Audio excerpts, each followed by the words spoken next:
the beginning of the Gospel, we have the word shalom. At the end of the Gospel, we have the word shalom.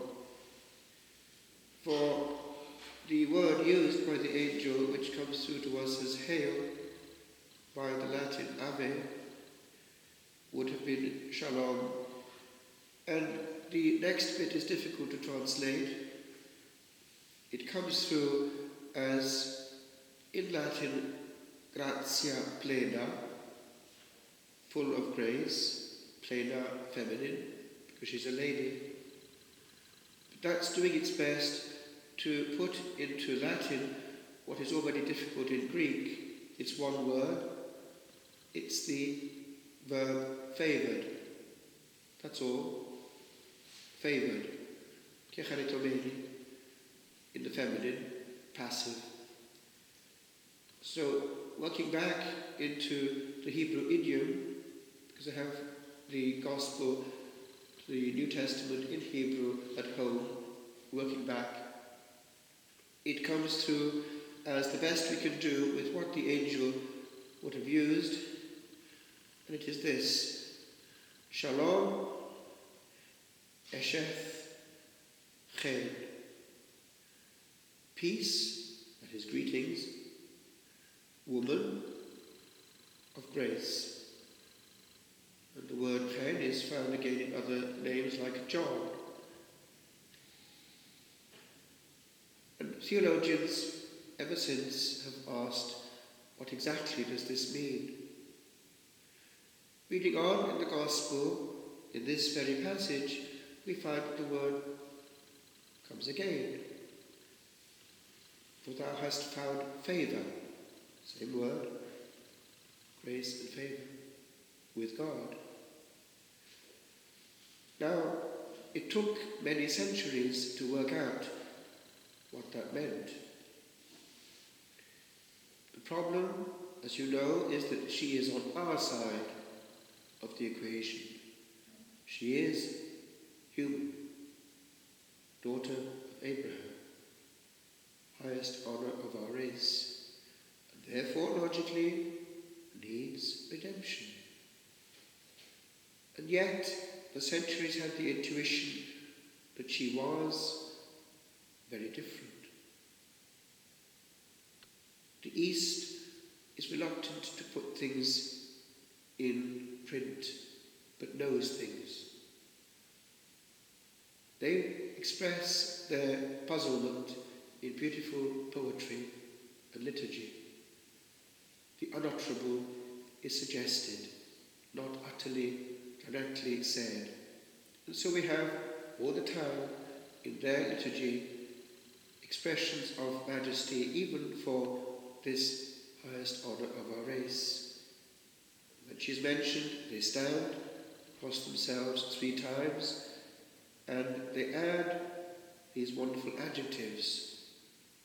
They pile one superlative upon another, and it can all be summed up in one: the all-holy, in the feminine, he panachia. So, what is that telling us? They know full well she's very different. Queen of angels, highest honour of our race.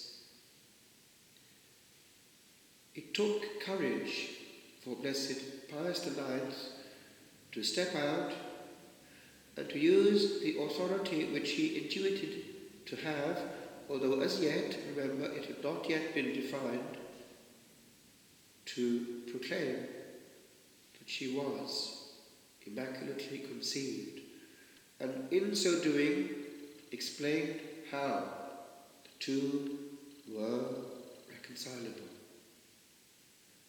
God is outside time, and he is well able to pre-apply the merits of Calvary. So that from the very first instant, notice, the very first instant, the chain is broken. It is not transmitted in her. So Satan on this night was vanquished, quietly, but totally. And he knows it.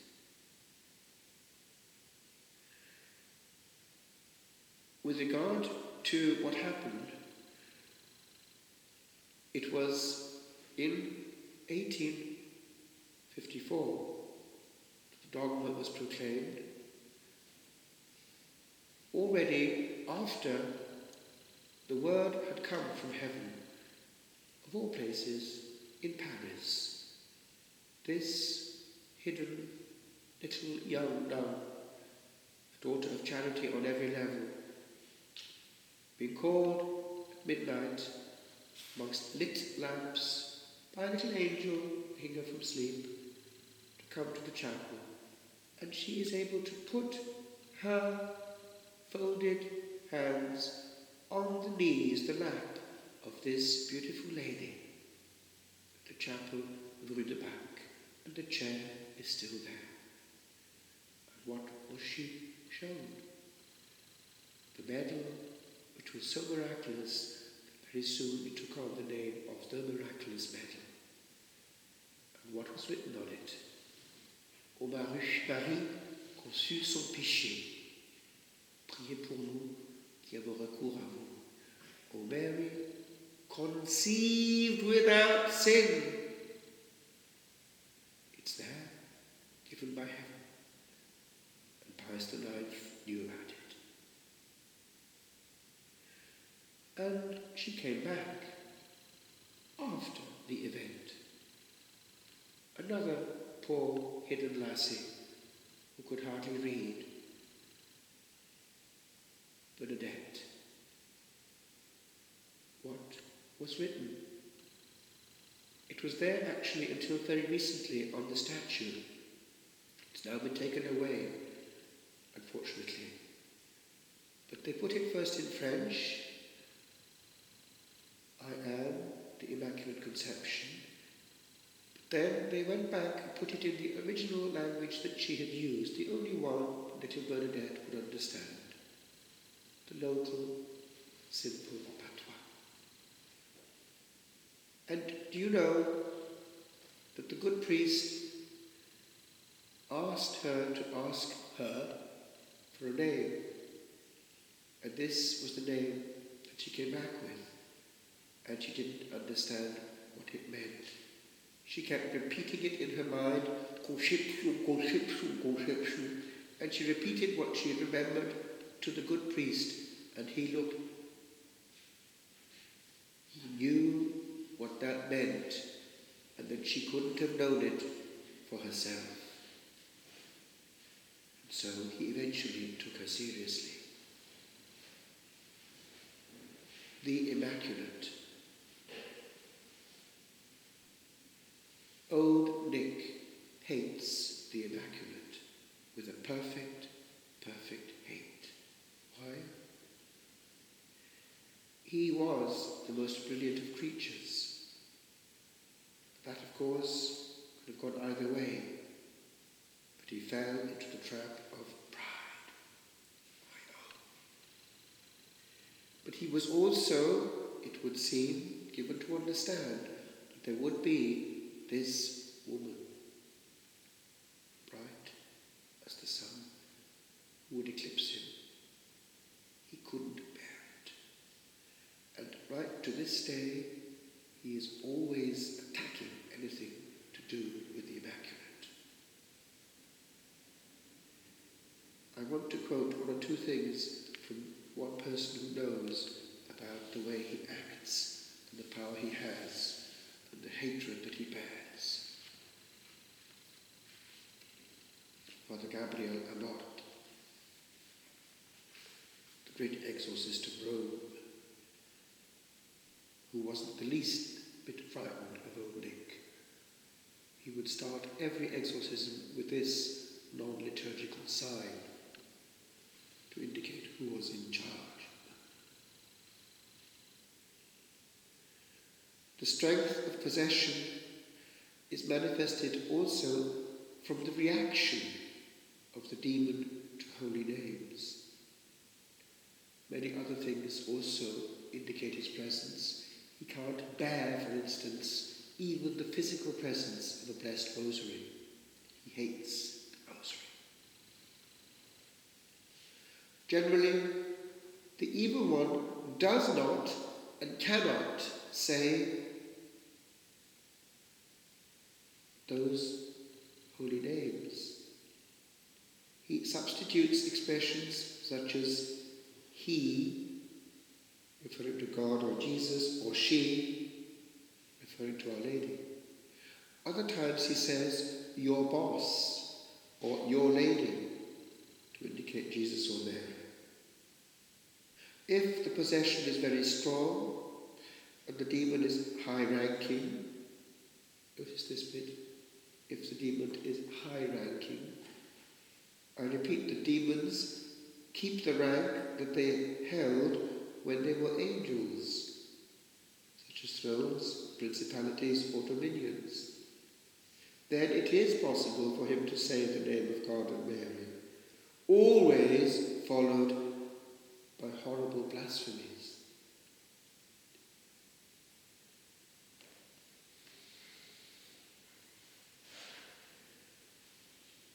He goes on to indicate how people believe that the demon is in the same realm as Father Christmas and fairy tales. They've got another think coming. It is a false belief with regard to what some people say, that demons say all kinds of things in exorcism. The truth is that when they talk, they are actually reluctant to speak, and they say silly things to distract the exorcist and escape his questions. There are, however, exceptions. One day, Father Candido, now he was the great exorcist before him,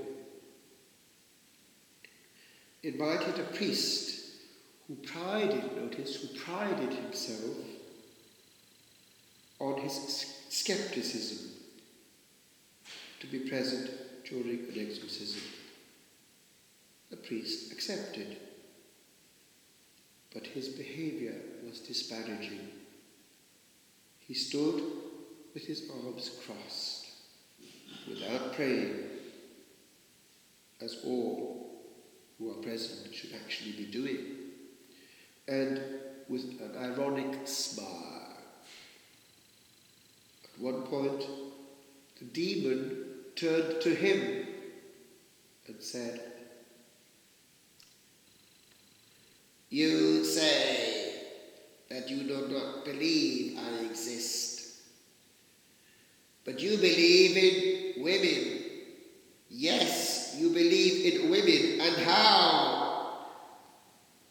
The poor, unfortunate priest, quietly and walking backward, reached the door and quickly disappeared.